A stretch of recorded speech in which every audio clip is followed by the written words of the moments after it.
Welcome everyone to our Academic Integrity webinar today. We're going to be talking about managing academic integrity, perspectives from engineering. We're honored to be joined by Dr. David Montigny from the University of Regina. And I'll hand things over to David in just a few moments.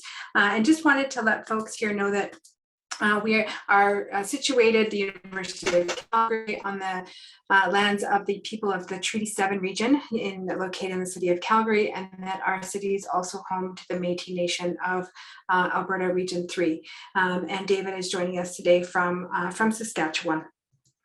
Just a couple of housekeeping details here. Just to let everybody know that the session is being recorded today, and you'll see that David's video will be spotlighted and your names and video images will not be captured. The text chat will not be captured, so you may hear us repeat things that you put in the text chat box. Your microphones will be muted during the session. We invite you to use the chat to communicate with us, to offer comments, feedback, reflections, and questions. David's let us know that he's happy to take questions throughout the session. And that the recording is edited after the session today, and the Taylor Institute staff will post it on the website probably at this point, probably early in the new year, but just so you know, it's not an automatic recording because they do take time to tidy up the recording and edit it. So we will ask you to keep your mics and cameras off during the session. Those are all my housekeeping details. So welcome to our webinar today. I'm going to stop sharing my screen and hand things over to David. Great. Thank you very much, Sarah. And I'll just get my slides going. There. Please let me know if everybody can see the slides. Sarah, that's working? Great. That looks great. Good. Well, I'm coming to you from Regina, Saskatchewan, Treaty 4. And I don't know if it's good morning or good afternoon or good evening. I understand we have participants that have registered from around the world. But I'm very, very happy to have been asked to deliver this session today. When I was asked to do this, Sarah and Helen said that, you could tell the audience a little bit about yourself. So I like to do that because sometimes it's nice to know who we are. And I've been a university professor since 2005. So time goes quickly. It's over 16 years now. I've been teaching here at the university. And I became an associate dean, the academic associate dean in 2014. So that's over 7 years ago now. And what I can say is in my life prior to being an associate dean, I was aware of academic integrity, but my eyes have been truly opened in my role as an administrator, because in this role, I'm responsible here in our faculty for investigating all of the allegations of misconduct. And wow, I have learned a lot, and you'll hear a little bit about that today. Personally, I can tell you that I'm married. I have a wife, a son, a daughter, a cat, and a dog. So sometimes our students are scared to talk to professors, and I tell them I'm just a normal person. I like sports. I like going to restaurants. I like going to concerts. I'm just a normal person. Here in Canada, we have the Canadian Football League. Unfortunately, last weekend, my Rough Riders lost in the playoffs, and I'm very, very sad about that. But I want to wish Winnipeg and Hamilton all the best in the Grey Cup on Sunday. So I'm sure some of us might be tuning in to watch that football game. And then lastly, I'll just tell you that when I'm not busy working, my favorite time of the year is summer. I love going out to the cabin. We have a boat, we go fishing, we go water skiing. That's what it's all about. Sometimes work is very stressful, and I find my happy place is out at the lake. So that's just a little bit about me. Why are we here today? Why did we do this project? I met Sarah, I think it was in 2019, at the very first ever Canadian Symposium on Academic Integrity that was hosted at the University of Calgary. And we got to know her a little bit there. And then she started on this book project that she's been leading, and she asked me to contribute a chapter. And I'll be honest, at the beginning, I was very nervous. I thought, I have no idea what I could possibly contribute. So I thought about it for a long time, and we all know that misconduct is a problem. And it's something that I think we're the choir here. That's why we're here today. We know about misconduct. We know that it's out there. We know that something needs to change, right? My view is within my own faculty and within engineering schools across the country, though, it's not widely discussed. I'm 2.5 hours south of the University of Saskatchewan in Saskatoon. At the time when I was asked to participate in this project, I had no idea what Saskatoon was doing with respect to misconduct. To my east, just 5 or 6 hours away, I have the University of Manitoba. I had no idea what they're doing related to misconduct, or any of the universities in Canada. So I thought that, maybe we need to figure out what we're all doing. I thought it'd be a good opportunity to contribute to the literature. My background is actually carbon capture, so this is something entirely different for me. I had to dive into the literature, and I learned a lot, and I'm grateful for having had that experience. Within engineering, at least here in Canada, we are governed, the profession is governed by a code of ethics, where integrity and honor is valued to the highest levels.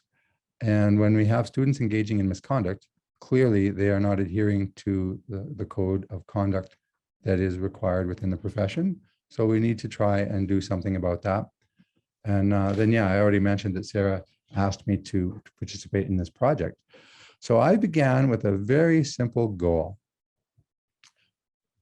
What are the engineering schools and the engineering regulators in Canada doing to address academic integrity?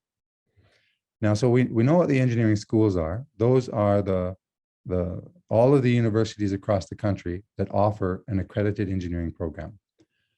The regulators would be the governing bodies in all of our provinces and territories that regulate the practice of engineering. So what are they doing, and what is their role, or what should their role be? That was the question that I wanted to address. And I felt that it hadn't been addressed by anybody. And I'm not going to say that what I have found is by any stretch of the imagination, the end all and be all. It is a starting point.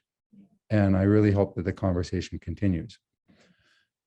So I felt that I needed to gather data, and I did a national survey.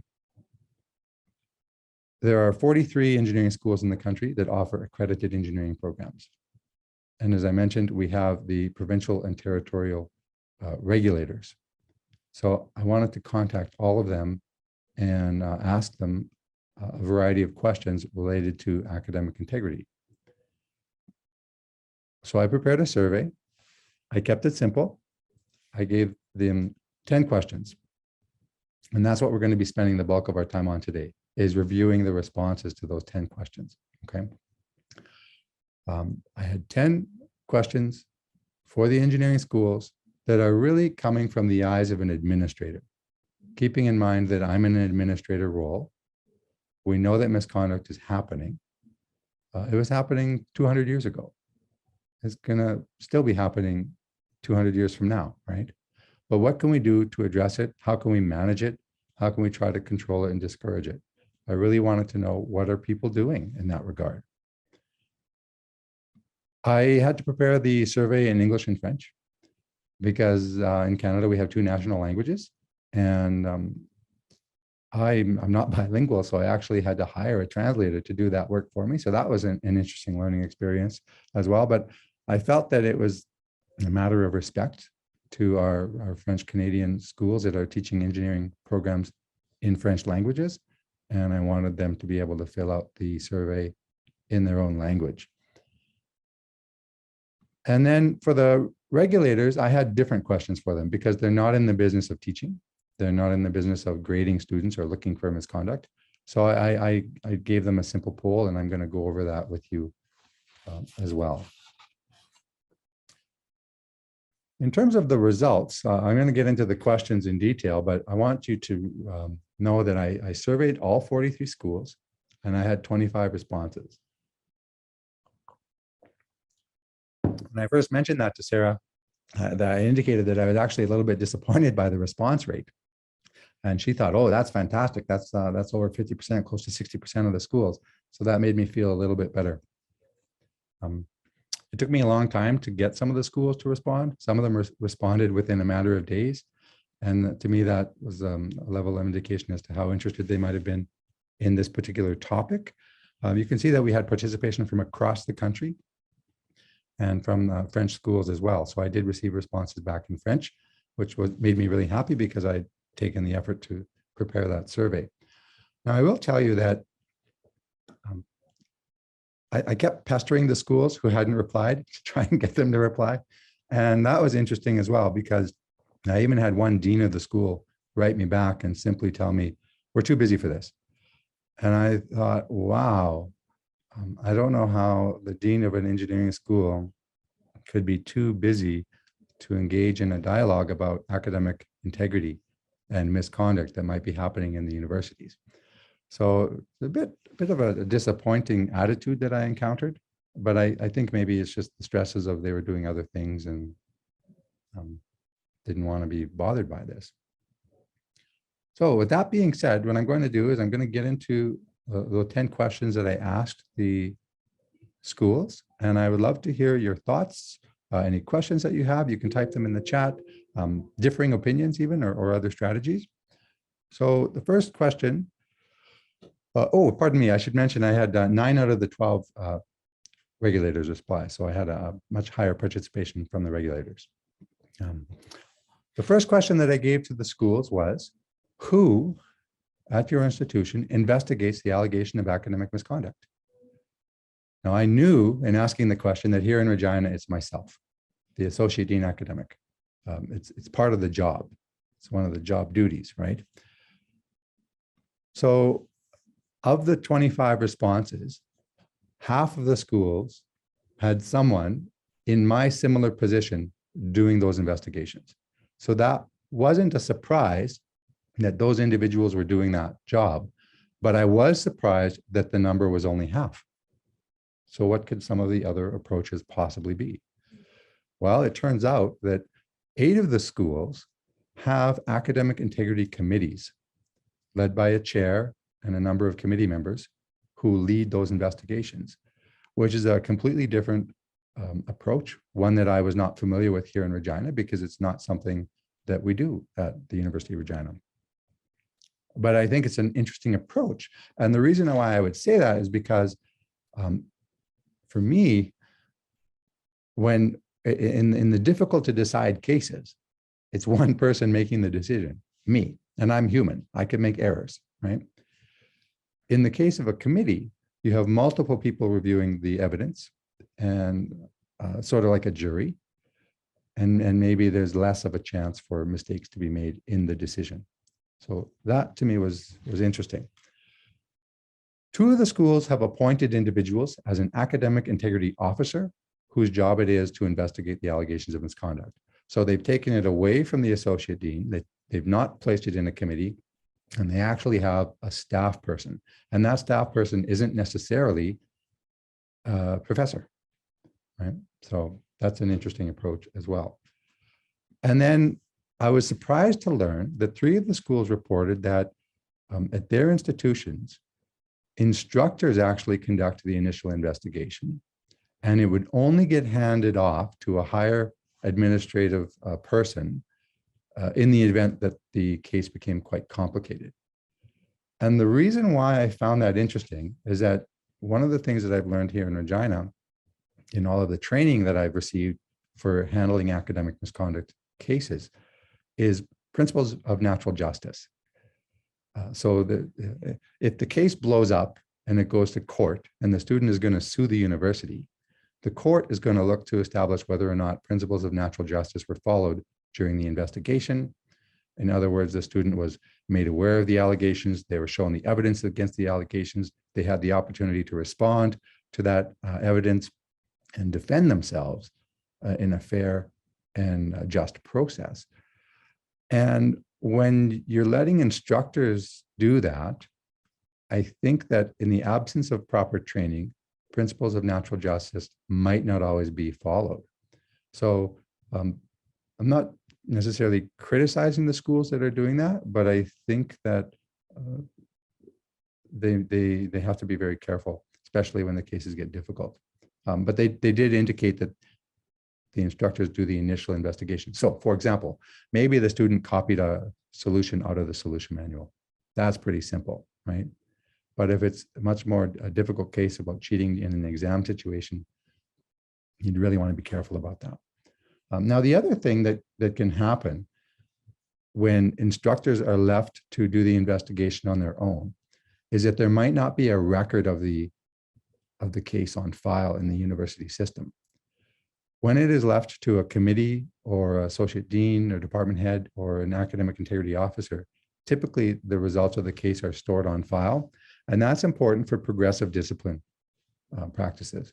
So for example, you catch a student cheating in one class, a year later they cheat in another class, so maybe there's a more severe penalty. And what if that student gets caught cheating a third time? You might actually kick them out of the department.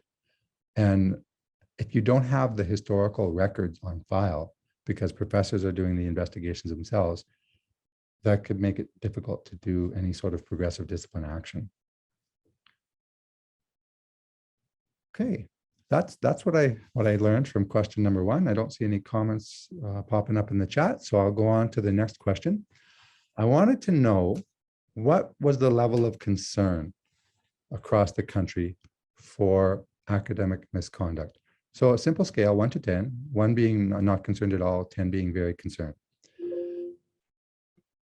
Out of 25 schools, 24 of them indicated a concern of 7 or higher. 17 out of those 25 indicated a concern of 9 or 10. So in other words, the vast majority at the high end of the concern scale, right?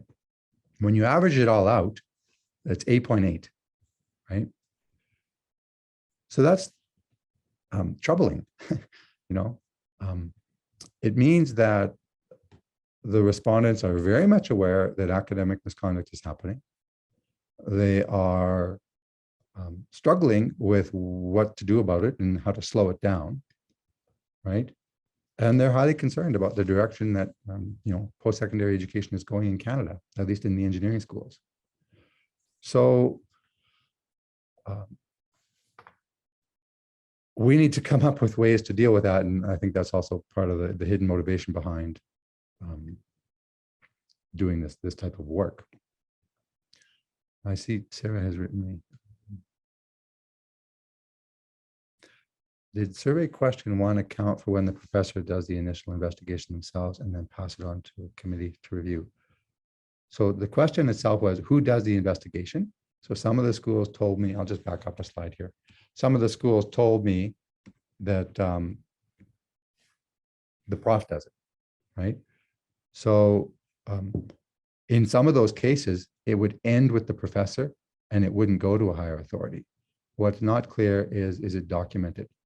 And I know from in my own faculty, sometimes professors handle cases on their own, which is against university regulations. They're not supposed to do that, but they do it. And maybe some of you have ideas about how we can stop that. I mean, we've had all kinds of messaging to our faculty that allegations of misconduct are supposed to be investigated by the designated authority, but that doesn't stop individuals from taking it into their own hands and giving a 0 on the paper and not reporting it, right?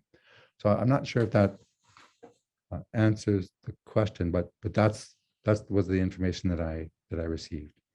I mean, my general advice is that misconduct should be investigated by a designated authority, and there's an advantage in having that authority do all of the investigations from a consistency perspective, right? If you got, like we have 45 professors here. If I have 45 people doing investigations, they could be doing them in 45 different ways, and we might miss one of the steps in that natural justice process that I referred to. So, okay, so going back to the level of concern in the country, the level of concern is very high. Now, I want to tell you a little story here. Prior to the pandemic, prior to me even meeting Sarah and getting involved in this project, we had taken a tour out to Ontario, one of the provinces in our country, to visit some other engineering schools that had recently built new engineering buildings, because our dream here in Regina would be to build a new engineering building. So while we were meeting with those officials with the one school, I had asked them about their misconduct problems. And they indicated, we don't have misconduct problems, which I thought, that's a bunch of baloney. I don't believe that, but that's what they told me. We took a drive down the road to another university 2 hours away, still in Ontario, and I asked them about their misconduct problems. And they said, oh, we're drowning in them. So very much willing to talk about it and engage in it. Interestingly enough, when I did the survey for this project, the school that told me that they don't have a misconduct problem responded 7 on this survey. So why are we not willing to talk about it in person, but we're willing to maybe talk about it in a survey? That's another issue. But I just found that very, very interesting. And maybe the issue is it's who you ask the question to. You know, some people are willing to talk about it. Others maybe want to pretend that there isn't a problem. Okay, I got a question here in the chat from Greg. Do I find that the number of cases can overwhelm a central reviewing authority? So the short answer is yes. At the start of the pandemic, my colleagues in arts and kinesiology were getting inundated by cases. You know, at any one time, they had 60 or 70 active cases on their desk. So absolutely, that's a problem. Does there need to be more resources to help those individuals? Yeah, arguably, yes. You know, some sort of a divide and conquer approach. But I would still argue that the people doing the investigation need some sort of training so that those principles of natural justice can be followed. Interestingly enough, here in engineering, I wasn't overwhelmed with cases, but I'm a bit of a cynic as to why that might have been. I don't know that my colleagues are as vigilant in watching for suspicious behavior as they might have been at the start of the pandemic. Now, the other thing that I think happened at the start of the pandemic is that people who might not have paid that much attention to misconduct prior to the pandemic, all of a sudden were very concerned and almost convinced that students must be cheating online. So they are looking for every single indication that that could be happening and leaving no stones unturned. So I think that the surge in some of those cases might have been possibly an overreaction. But there certainly could have also been a rise in the misconduct. I can tell you a couple of the cases that I did investigate, I asked the individuals. The one I said, why did you do it? Because it was a case of an exam being delivered online. The instructor did not use any sort of proctoring software. And the student said, well, you know, my textbook was right there, because they weren't in a classroom or a gym setting. So they could clearly just be tempted, right? The other individual said, well, yeah, I mean, I have my laptop with me and I was doing the exam on the laptop. So I opened up a web page. So the lesson from that is good people, because these students had never been investigated before, were not on my radar. Good people can make poor decisions during stressful circumstances. And we can extend that outside of academic misconduct, right? That's just a human trait, right? And that's what I learned from that. But going back to Grace's question, yes, absolutely, committees can be overwhelmed, okay? Now, Marnie has asked how schools deal with integrity in first year and what supports are given. I'm going to talk about that a little bit later, Marnie, if that's okay, because I have a question where I ask the schools specifically what they're doing, and we'll talk about first year because it seems as though orientation is where they think they can solve all of the problems. And Laura is asking a benefit of having instructors do initial investigations.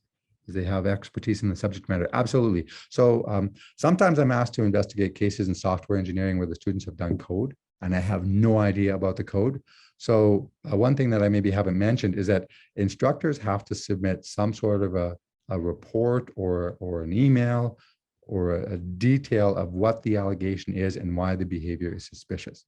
So Laura, I totally take your point that instructors are an important resource. And in fact, I love these questions. I get sidetracked and I want to tell you these stories.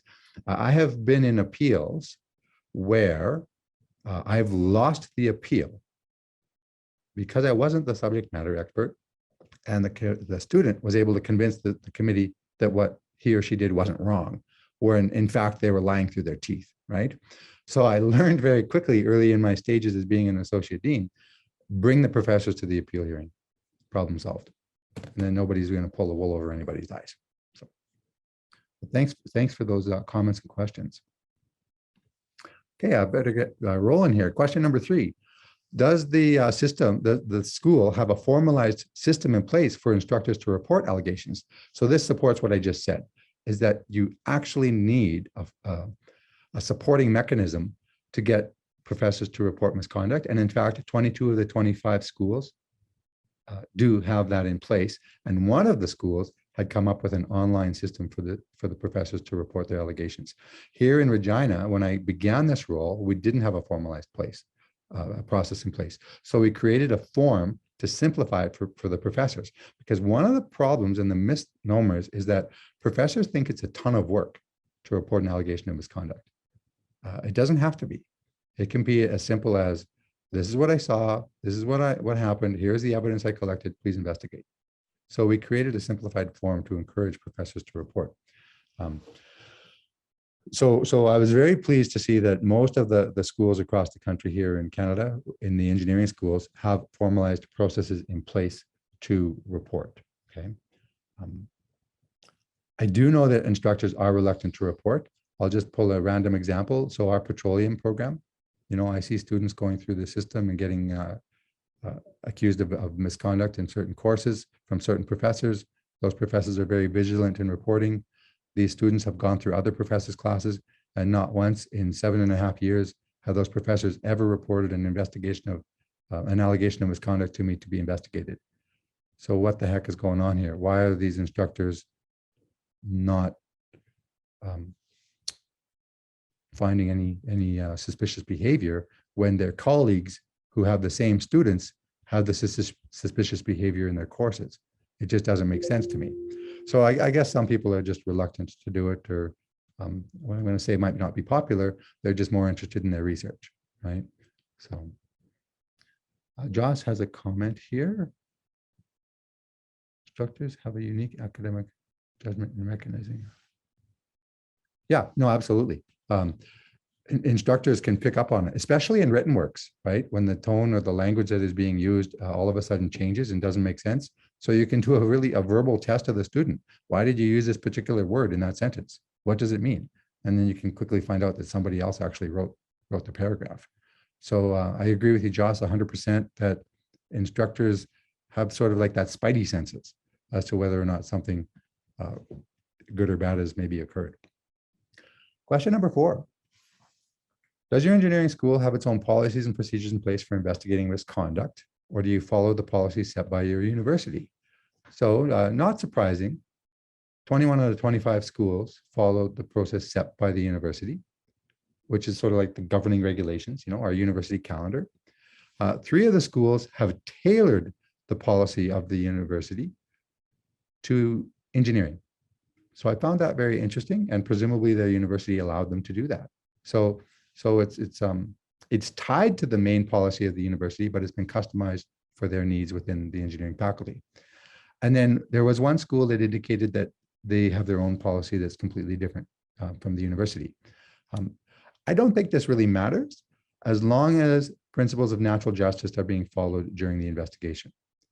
What comes to mind and what came through in some of the responses was whether or not professional schools like medicine colleges, engineering colleges, law schools, whatever, need to have some sort of another standard at play, because those professions often are tied to a code of ethics.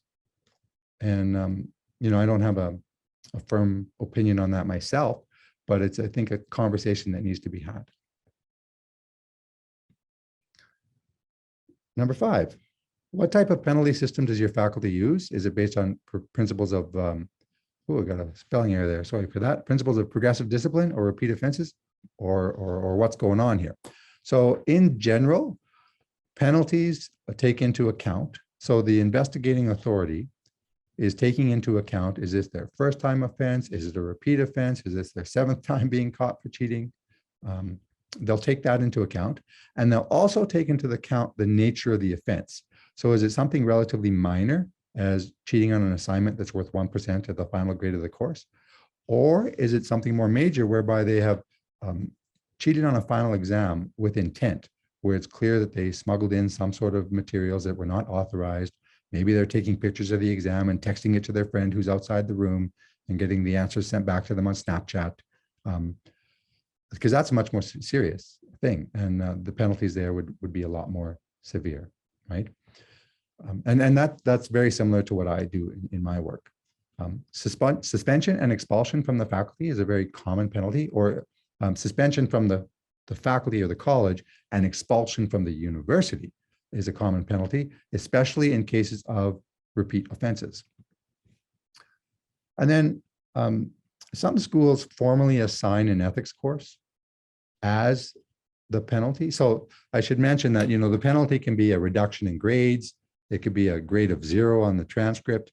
It could be a grade of XF. Here in Regina, we use XF to indicate academic misconduct has occurred in this class on the transcript. So it's a permanent record when the student shows it to the employers. Of course, suspension and expulsion is also a permanent record on the transcript. Some schools are formally assigning that the student must complete an ethics course or exercise of some sort in order to be allowed to proceed in the faculty. Now, whether that happens as a first offense and it's a requirement, or this is a requirement for coming back into the faculty after a suspension was unclear to me, but the practice is out there. And I think it would be useful for schools, colleagues, faculty members to have a conversation about this. I actually see this as a great opportunity for another research project by somebody, not by me, but by somebody who's interested in determining whether or not assigning ethics courses reduces the instances of misconduct in those individuals who completed those courses. I tend to be a little bit skeptical because, I've kicked people out after cheating for 3 times, and we've had very difficult conversations after the first offense and the second offense to not do this again, or else they're going to get kicked out. And then they do it again and I have to kick them out. Now, mind you, they didn't take a course, but I'm curious in knowing whether or not taking an ethics course actually would change somebody's behavior. David Redinger is a researcher in the United States. Some of you might know him. We had him in Regina several years ago speaking to us. I'll always remember what he said. He said, 10% of the people will never cheat. 80% of the people are in the middle. 10% of the people will always cheat. We seem to be focused on the 10% of the people that will always cheat and trying to stop them. And his message was, don't worry about them. You're not going to change them. We need to focus on the 80% in the middle, because those are the ones, like those 2 cases that I mentioned earlier, where the students made a bad decision. Those are the ones where we might be able to have a positive impact or effect. Right? Question 6. What is the percentage of the types of misconducts happening in your faculty? Well, my main interest in this question was I wanted to know how much of this bad behavior is happening in exams, because exam situations are typically proctored, especially if we're talking about pre-pandemic. They're in a classroom. The professor is watching. They're in the gymnasium. A professor or graduate students are walking around watching them. And they still have the gall to try some of these strategies. Turns out roughly 40% of the cases across the country are related to exam offenses. Okay. Now, in terms of plagiarism versus copying, to me, it's somewhat in the same. I know when I talk to colleagues in the Faculty of Arts or in English classes or in psychology classes where the students are writing a lot of papers, that's where you see plagiarism. In engineering, there's really not a lot of paper writing. So I asked about plagiarism because I wanted to see if, what people would reply. But I think sometimes professors mistake plagiarism, engineering professors mistake plagiarism with copying, because most of the homework in engineering is do these questions out of the textbook. And students have access to solution manuals. They can copy from their friends. They can go to Chegg, they can go to Course Hero, and they copy an answer from somewhere. So I'm not really sure if the 22% in plagiarism is accurate. I think that it should be maybe be lower, and the copying on assignments should be higher. But nevertheless, maybe that was a fault in my survey question. So what can we take away from this? Well, my main takeaway is that, wow, 40% of the misconduct is happening on exams. That's a controllable situation. We need invigilation, we need monitoring. I mean, I can tell you that some of my professors, and I know this from talking to students, go into the exam, it's a 3-hour exam, They sit at the front of the room on their laptop and they don't pay attention to anything for 3 hours. Well, that's just a recipe for disaster. And I can say that we have had misconduct cases because that's what the professor was doing. So clearly a lack of responsibility on the part of the professor to properly invigilate that exam. Okay. Question 7, does your faculty work with the undergraduate or graduate student associations to promote academic integrity and develop positive messaging? No. Well, it turns out, no, they're not. They think they are, but they are not. And I want to spend some time talking about this because somebody earlier had asked about first-year students, okay? So what typically happens, and what I saw in the results, was that schools were very proud to tell me that they work with their student associations on academic integrity during Welcome Week. That's probably a 10-minute speech to the first-year class, right? So that, I guess, maybe checks the box. I would argue that it's not enough, right? It's just not enough. Welcome Week, and you know, I mean, we go to Welcome Week and the students are there and we tell them where the Student Success Center is and where they can find tutors and where they can see counselors and where they can go to get their student ID card. And by the way, don't cheat. You're in the engineering faculty now. I'm not sure that that is enough, but it seems as though schools think that that is enough. And as a result, what has happened is that students are taking things into their own hand. I had another point here. There's one or two schools that were making their students take a workshop on academic integrity. Our graduate school here in Regina makes graduate students do an online like academic integrity training thing that is mandatory. They don't have to pay for it, but they have to do it. We don't do anything at the undergraduate level. And then I would question, is that even effective? How do we know that that is effective? It might just be a way to check the box. I wanted to mention that students are taking things into their own hands. You know, there is a school, well, 2 schools that have developed, and one of them is mine, and I don't take credit for it. It was an initiative led by our students. 2 schools, student associations have developed integrity ceremonies whereby the students can participate and make a pledge to do their work with their own honor, you know. So the one school has something called the Iron Pin, and another school here in Regina, they call it the Honor Pin ceremony. In fact, I'm wearing it here on my, oops, my camera's reversed on my lapel. I attended the ceremony and made the pledge to support our students. I did ask our students afterwards if they kept a registry of who attends the ceremony because, and I don't want to come off as a cynic, but I'm pretty sure that they probably had students attend that ceremony that I investigated for misconduct. So the participation in the ceremony might not stop somebody from making a bad decision later on. And I don't want to be hard on the students who do engage in misconduct. Life is tough, and the vast majority of the people that I have investigated are good people who made bad decisions. There's only a small percentage of people that are, I have to be careful with the adjective I pick. You know, you're not going to change them.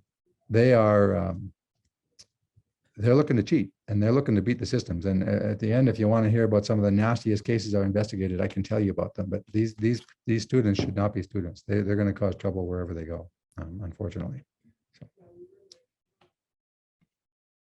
I just want to go back on this point here and just mention in the literature, I told you earlier, I had to dive into the literature and I learned a ton. Brockelman Post has a paper from 2008.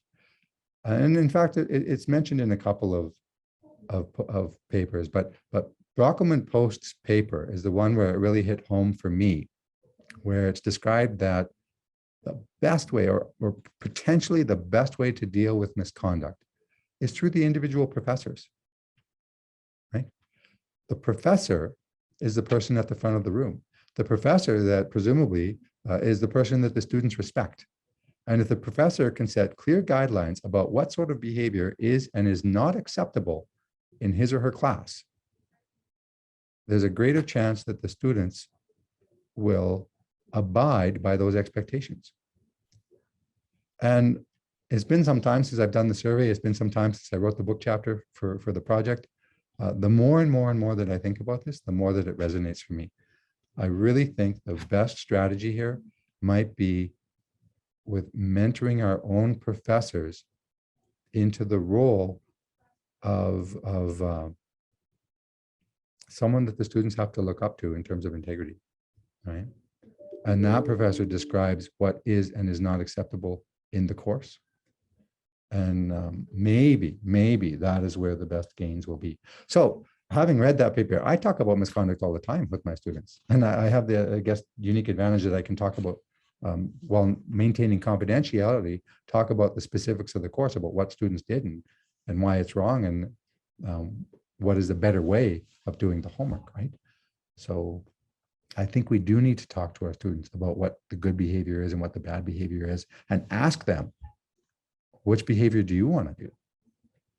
Would that particular behavior make your grandparents proud? I mean, this is the conversation I have with students when I investigate them. Usually they tear up and they say no, because they know that what they did was wrong, right?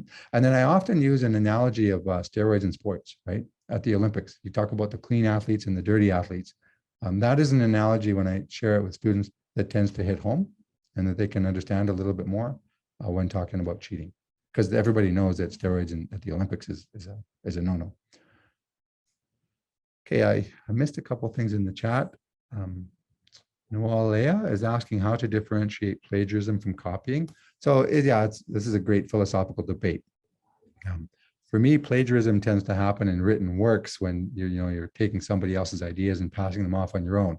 Now in engineering, you could argue that that's the exact same thing when you've taken somebody else's solution from a solution manual. I would call it copying. Some people might call it plagiarism. Emma has written, students being worried about where the supermarket and laundromat are. I'm not quite sure what that means, Emma. If you want to expand on that, or if you have a story to share, I'd love to hear about it. I think at the end here where you're saying don't plagiarize, like, yeah, we certainly don't want to be pointing our fingers at students and saying, don't do this, right? You hear about it even in parenting books, right? Like, don't like chastise your kids and don't do drugs, right? And then the kid's going to rebel and go do drugs. So we want to mentor. We want to have conversations about drugs and what good and bad behavior is and what can happen. And then maybe that works better for the parenting style. I think it's the same thing talking about misconduct, right? Okay. Question 8. Does your school have a process in place for training graduate students to be invigilators? I asked this question because I developed this here in our faculty. And in developing it, I had all kinds of other faculties in our university ask me, oh, could our students attend your session? So it dawned on me, wait a second, I guess a lot of people aren't doing this. So less than half of the schools, only 10 out of 25 reported that they have some sort of a session. They didn't describe what it was, but some sort of a session to prepare graduate students to invigilate exam situations. Now, think about that. Less than half. Imagine being a graduate student in an exam room and you see somebody cheating, and now you have to, without any training or encouragement or support from the faculty, approach that student and basically make an accusation that they're cheating. You don't know how that student's going to react. It's a fight or flight situation. Things can blow up. And I think it's highly irresponsible of us to ask graduate students to invigilate without giving them some sort of training and encouragement to prepare them for when it goes wrong. It doesn't go wrong very often, but it can go wrong, right? So my view, and I feel very strongly about this, is that it doesn't matter if it's an engineering school or not. It doesn't matter if we're talking about Canadian engineering schools or Canadian schools or international schools, international engineering schools, international kinesiology schools. I don't care where you are. We should be training graduate students and professors to be invigilators. Because I already told you about my colleagues who sit at the front of the room on their laptop for 3 hours. Arguably, none of us, myself included, received any training on invigilation when we started our careers. And I remember the first time I saw somebody cheating in my class, My blood boiled and I didn't know what to do. And I had to actually build up the courage to approach the person. So this needs to be on our radars. And I think we can make significant gains here. Question 9, has your engineering school seen a trend, increase or decrease in misconduct cases? Now, I had formulated the survey prior to the pandemic, but by the time it was rolled out and people started answering back to me, guess what? We were all at home and students were doing exams online. So 80% said yes. And I really wish I had the number prior to the pandemic, because I would have said yes even before the pandemic. I think there is an increasing trend in misconduct in universities, and I'll tell you why. Tuition isn't getting any cheaper. Students are working part-time jobs. International students, at least here in Regina, are paying 3 times the tuition as the domestics. So in other words, they cannot afford to fail, which incentivizes them to engage in poor decisions related to misconduct. Workloads are not getting any less in terms of the academic program, right? So I do believe there is an increasing trend in misconduct. And what becomes socially acceptable among their peers tends to propagate, right? I have this fun little exercise I do. I teach a first-year engineering design class. And I have this fun little exercise when we talk about ethics, where I ask them, put your hands up if you have ever downloaded illegally a movie or a song from the internet. And they kind of smile and they all put their hands up. I did that. I did that. And then I ask them, okay, put your hands up if you've ever walked into a music or video store, put the CD or DVD under your jacket and walked out the front door. And nobody's hands go up. And I ask them, well, what is the difference? Both of them are stealing. You didn't pay for that song or movie that you downloaded, right? So I mentioned that because I want to talk about cultural acceptance of what behaviors become good and bad. If a bunch of students see their colleagues copying from solution manuals and that behavior suddenly becomes culturally acceptable, well, we got a real problem. And I can extend that to exam cheating as well. I mean, we have cases where you have teams of students cheating. So it's not one individual making a bad decision. It's groups of people working together to enable misconduct, becoming culturally acceptable. So tough challenges. I see a couple things here in the chat. Oh, thanks, Sarah, for posting the Rockman Post paper. Natalie, in computer science, they look at the misconduct numbers over the last year. They are seeing a steady increase. Yeah, thanks for that. And then amplified by the pandemic, absolutely. Related to the pandemic, I can tell you as an associate dean, I took the average in course grades from the 3 years prior to the semester. And then I compared it to the course averages in the grades since the pandemic. And in probably 20% of the cases, 25% of the cases, I see a GPA in the final grade of the course 10 to 15% higher than what it had historically been in the 3 prior years. And I don't have professors reporting misconduct. And I'm supposed to believe that nothing bad is happening. So what can we do to encourage our professors to have those conversations with the students? I don't even want to get them to catch the students cheating. I want to have them have the conversations with the students so that the students don't make those bad decisions. That's where we can really make an impact. Now, I have a point here on the bottom of the slide. Within the engineering context in Canada, you are now hearing administrators start to ask whether or not the workload, the historical workload that has defined an engineering degree is sustainable in today's world. So the point I would make here is when I went to university, myself and none of my friends had part-time jobs. We could all afford to go to university and we didn't have to have jobs. That's not the case anymore. 2/3 to 3/4 of the students have jobs and they're working 20 hours a week or more and they're trying to do all their homework and they can't. And then they make poor decisions.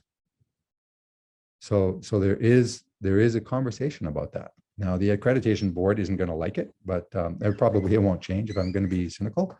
It might take 10 or 20 years to change the curriculum. Anyway, the last question here, until we talk a little bit about the regulators. Has your engineering school or university taken any major initiatives to combat misconduct in the past 5 years? Now, in my mind, major is a big deal. It's something that didn't exist before. It's a significant event. Please describe. So half the schools said yes, they did. Okay. And I would question, was it major or minor? So invigilator training, it's a great thing to do. I strongly believe in it. Maybe it is a major initiative. Maybe it is. Misconduct reporting forums, a great practice. Encourage your professors to report. Give them a mechanism, a standardized mechanism by which to report. It's a great idea. Maybe it's a major thing. Student academic integrity pledges. I don't know if anybody else does this, but a lot of our professors here in Regina, we have an academic integrity pledge at the start of the exam that they fill out prior to doing the exam. Psychologists would call it a primer, right? And it kind of like turns on their brain that, okay, they should behave now. A lot of our people are doing this. I don't know if I would consider it a major thing, right? Increased messaging on professionalism and so forth. Maybe all combined, it's a major thing. None of the schools told me, and my own school, and I can fault myself, I can fault my faculty for this, academic integrity is not really part of our strategic plan. Maybe it should be, right?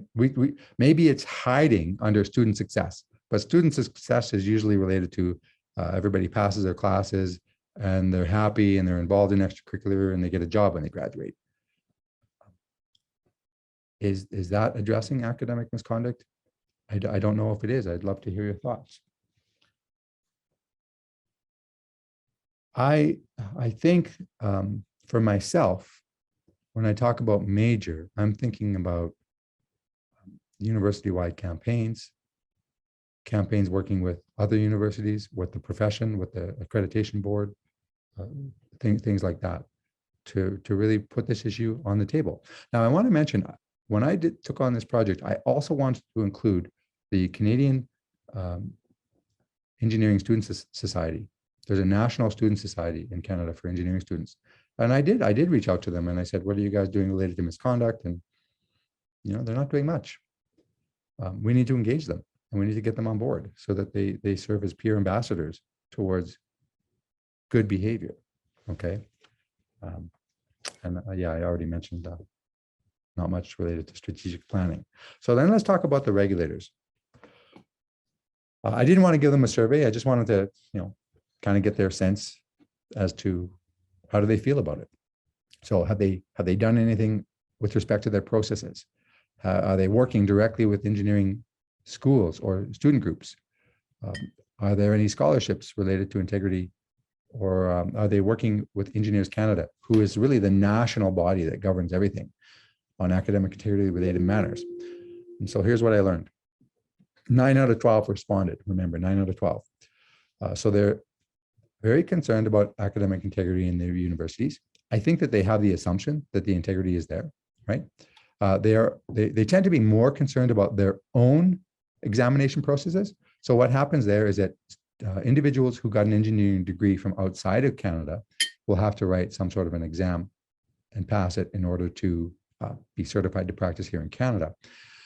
And they're more concerned about cheating on those exams, and they do find people cheat on those exams, right?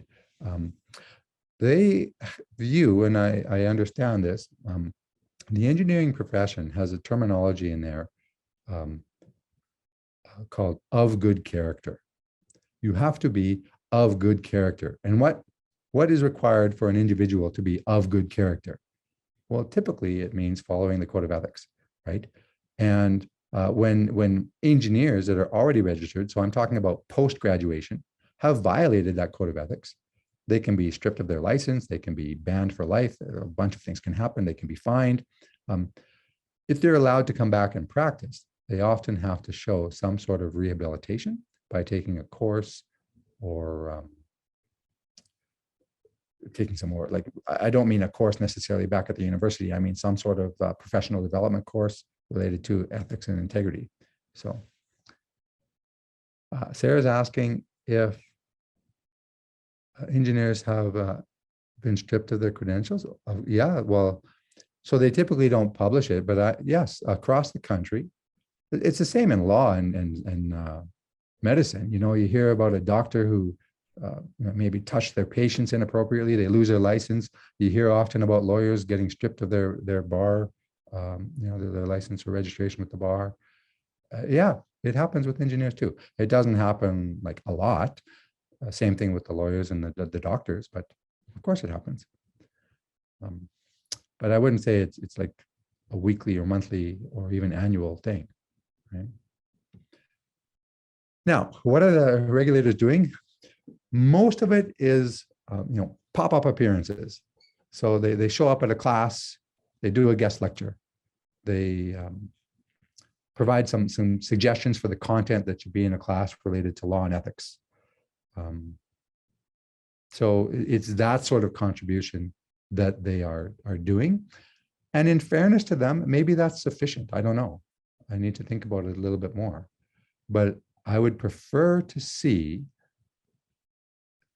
and I don't know how it works in the other countries, but in Canada, more dialogue between Engineers Canada, which governs the accreditation of engineering schools, and the regulators in the universities. I really think we need to have that dialogue. It's missing. I would argue that it's missing, and I don't know how we get it started.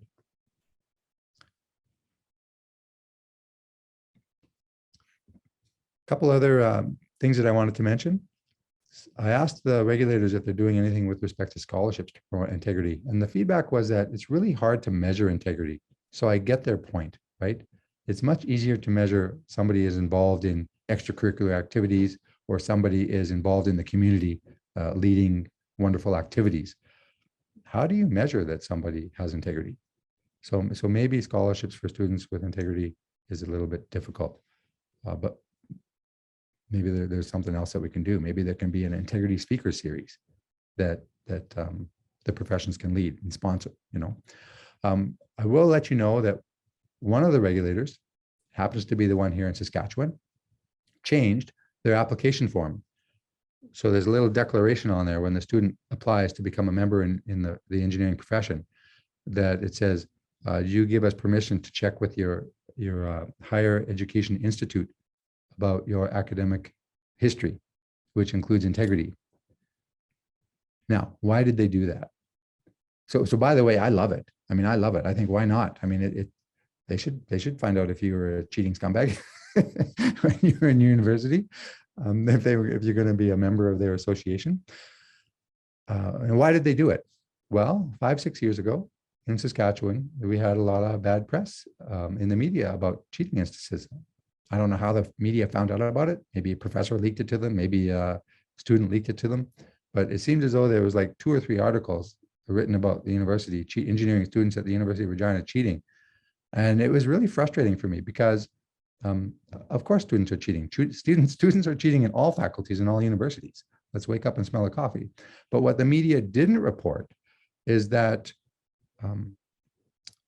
when they wanted to do the story and they engaged with us for information, we gave them all kinds of information about the positive things that we are doing and our students are doing to encourage integrity.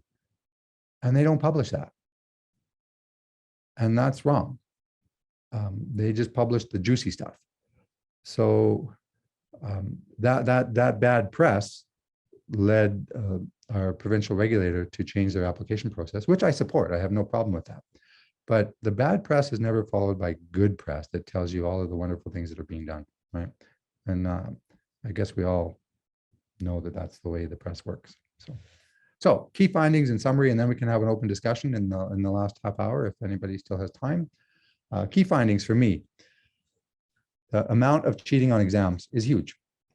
Now, you could argue 40% of it is also on the assignments, but don't forget, assignments are only worth 5-10% of the course typically. We have some instructors that give assignments and don't give grades for them anymore because of cheating problems, because students are doing them on Chegg or using the solution manuals. So they've shifted the weight to projects, which are more difficult to cheat on, and exams, right? So if 40% of the cheating is done on exams, and exams earn the students the bulk of the marks in the course, it's a bigger bang for their buck in terms of the cheating effort or risk. Invigilator training is a must. It's an absolute must. Now, that being said, Exams are not the end all and be all of the proper ways of evaluating students' knowledge. Since the pandemic, many of my colleagues have moved away from exams to more project-based approaches. So we might see that stick in the long run. And really that's a pedagogical issue as to whether or not exams are the best way to evaluate students. But when we are using exams, surely to goodness we should be invigilating them. I said this earlier, I truly believe this, that the rise in the pandemic has led good people to make bad decisions when they were not proctored. I will tell you, so the software that the university enabled here is ProctorTrack. I can tell you, even when ProctorTrack is used, the students who are intent on cheating will still try to cheat around the software. Maybe they get away undetected. Maybe they get detected and flagged for investigation. What we want to do is to encourage people not to make poor decisions. And if those poor decisions are a result of work-life balance stresses, can't afford to fail a class because the tuition is so high,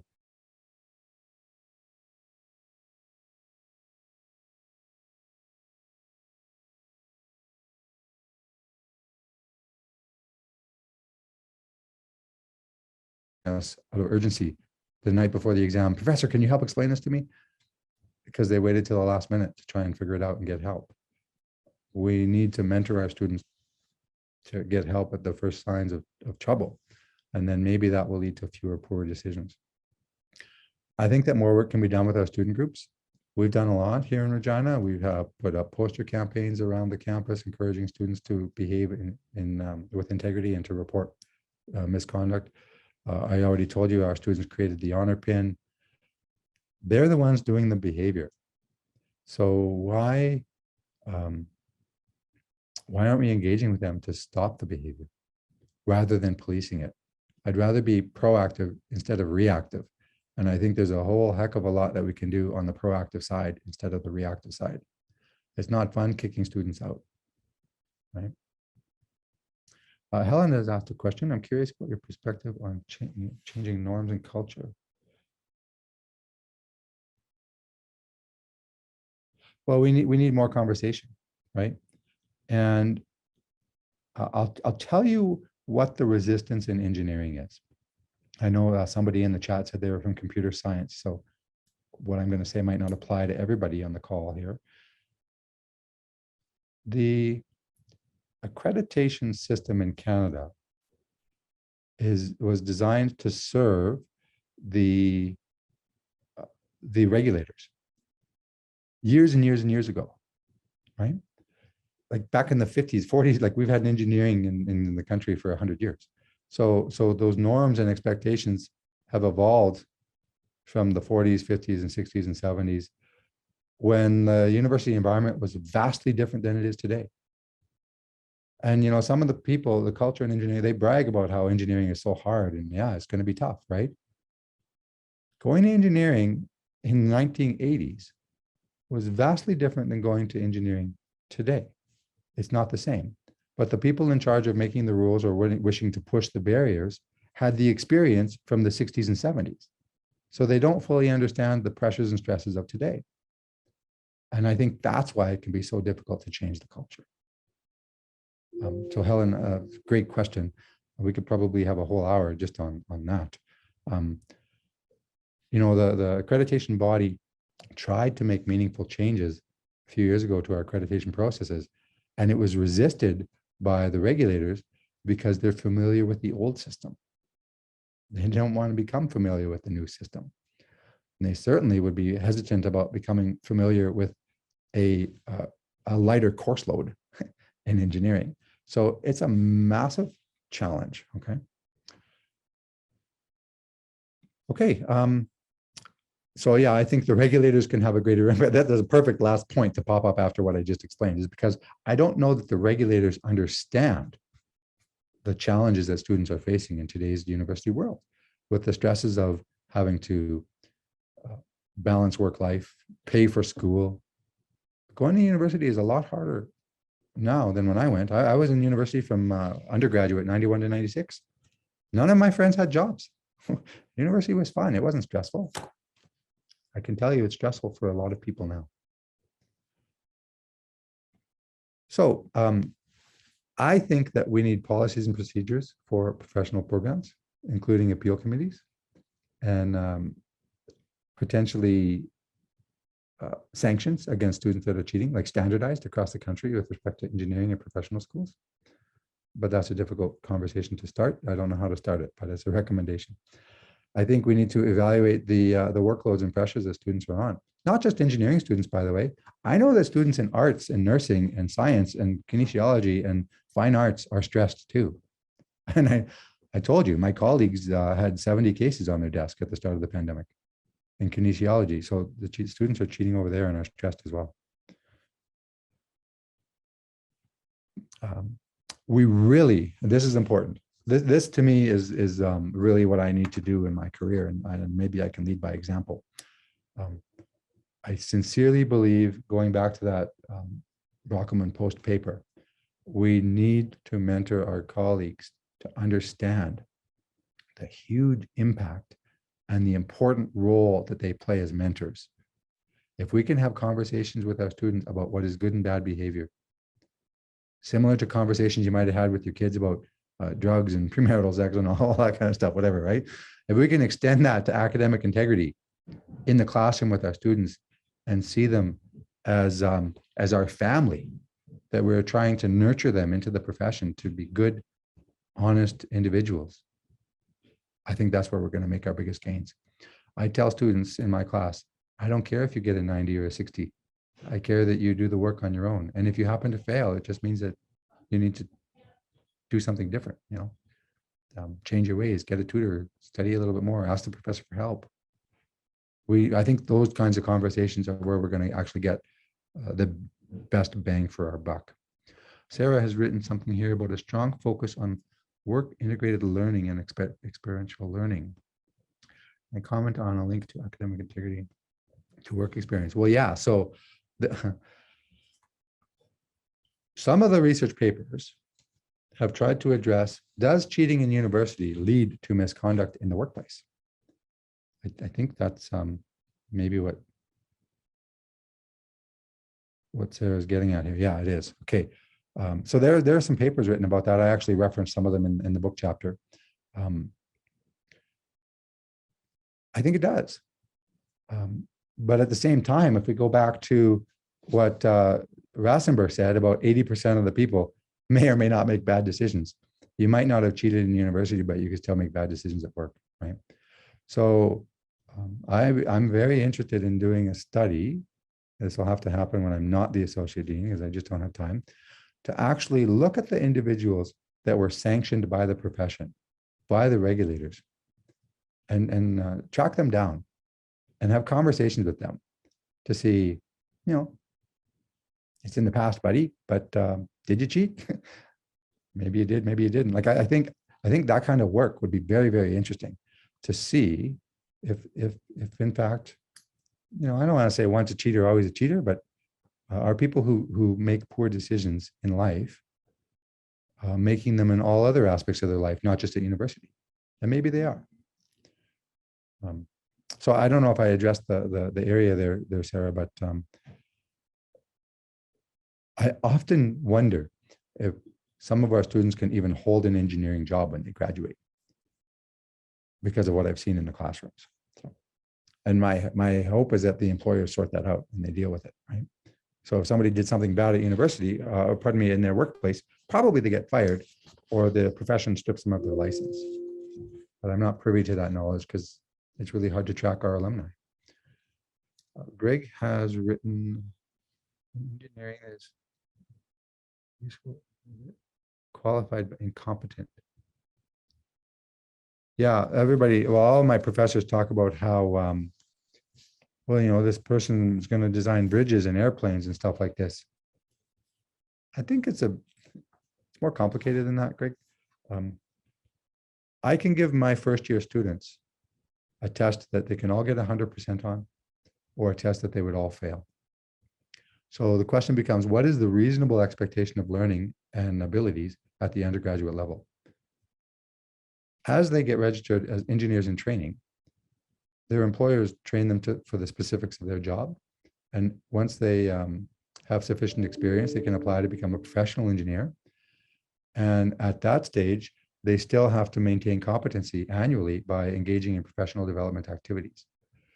So I don't want to hold the responsibility for the actions of my students after they leave our classrooms, but some of my colleagues feel that that they bear that responsibility. I personally don't. Maybe I should. I don't know. Maybe I'm in the wrong. But I think that there's so much more that they learn after they lose our doors and that they become responsible for as a registered member of the regulator that I can't control that. Okay, that's the end of the stuff that I wanted. I loved all of the comments and questions that popped up in the chat. Sarah, time permitting, I'm happy to stick around for longer, but if there are no further questions or comments, I guess that would be the end of the session. And I really want to sincerely thank you for giving me the opportunity today. Terrific. Thanks so much for an insightful and informed webinar. David, I learned a ton, even though I've read your book chapter a few times now and listened to your presentation. Hearing it again, I always learn something new from you. So thank you for taking the time to join us today. We had lots of conversation in the chat. We do have time for a couple more questions, reflections. If you'd like to throw David some words of gratitude in the chat, I'm sure he would appreciate that as well. And we'll stay online. And also wanted to just remind folks that this webinar is part of a series. Our next webinar will be on February 18th, and it will be Dr. Claudia Sedin talking about academic integrity challenges and questions for instructors and students. So I'll pop that into the chat as well. Oh, Helen's just put it in the chat. Thank you, Helen. And so we'll take a break in January and join everyone again in February. So we'll stay online, folks, and just see if there's any further questions or comments. David, again, thank you so much. It was an honor to listen to you. Great. My pleasure.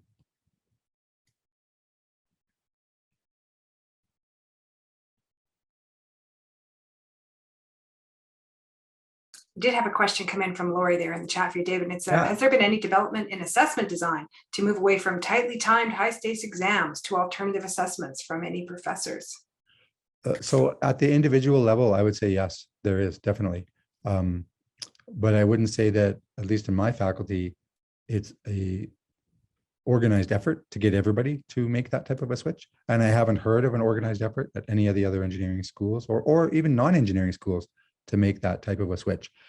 I think what the pandemic did, there's a quote that I put in the book chapter from one of the respondents that said something to the effect of the pandemic has forced us to rethink our old practices, right? And look for new ways of not just teaching, but evaluation. So at the individual level, yes, I think that is happening. Yeah, that's great. Thanks so much. And I know, for example, at the University of Calgary, the Taylor Institute of Teaching and Learning has a lot of resources for those who are interested in learning more about alternative assessments, and will offer consultations to folks from any faculty who are interested in exploring ideas. There's no obligation to implement them, but I think there's more resources available to folks now who are keen to learn more. Yeah, in Regina, we have the CTL, the Center for Teaching and Learning. So I think that might be similar to what Calgary has. And I think all universities have these. But it's the problem of bringing the horse to the water, right? It seems to be the people who are interested in learning more go and benefit from those services. Yeah. You're welcome, Laura. Have a great day. Seems I answered your question. Great.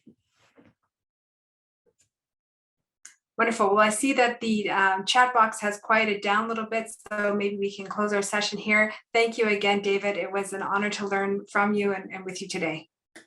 Really good, Sarah. Wish everybody well. Enjoy the holiday season, and we'll be in touch, Sarah. Okay. Thanks so much. Bye, everyone.